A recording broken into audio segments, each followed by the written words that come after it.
Koordinator Staf Khusus Presiden Ari Dwi Payana mengatakan, Presiden Joko Widodo Jokowi akan menjalankan mekanisme yang diamanatkan oleh Undang-Undang Nomor 19 Tahun 2019 tentang Komisi Pemberantasan Tindak Pidana Korupsi.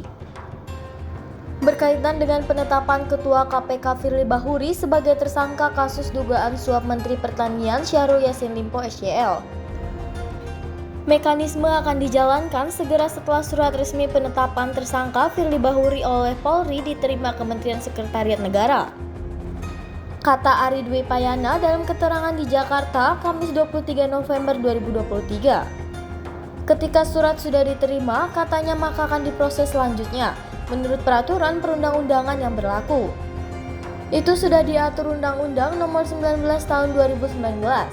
Terutama pasal 32 ayat 2 jelas sekali aturan mengenai itu.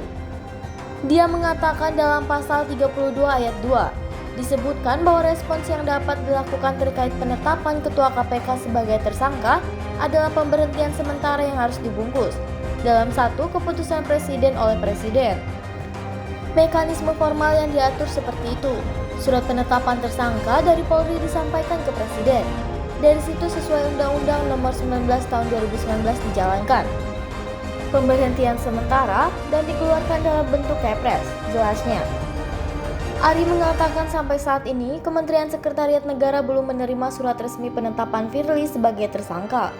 Namun ia menekankan penetapan Ketua KPK sebagai tersangka merupakan ranah hukum sehingga istana menyerahkan hal itu kepada proses hukum yang berlaku.